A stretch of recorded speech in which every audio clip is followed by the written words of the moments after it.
ini wartawan masih boleh mau percaya Kalau untuk kira-kira bagaimana? Oh, untuk lihat-lihat dan kalau mau pikir dan ya torang juga itu sebagai pemasyarakat, torang jangan langsung talang enteru Harus ada DP filter orang bilang DP saringan. Jangan ketuk sampai meresahkan masyarakat.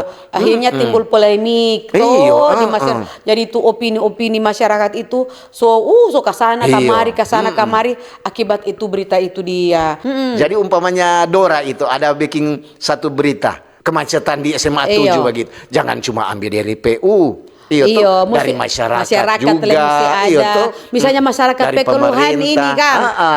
Begitu orang tanya Pak Kadis PU Kadis lagi ini katuk karena ini. Berarti ada konfirmasi masyarakat pengeluhan, pemerintah ada konfirmasi yang ada kaset DP tanggapan.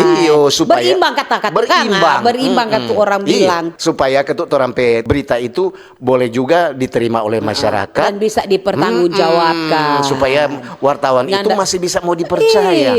Ketika adalah musik itu kasih tunjuk, non bilang mana ada untuk mana pekar. Makam puji untuk ini. Mesti kasih lihat. Kenapa ya untuk pekar tuh mesti ada. Iya toh.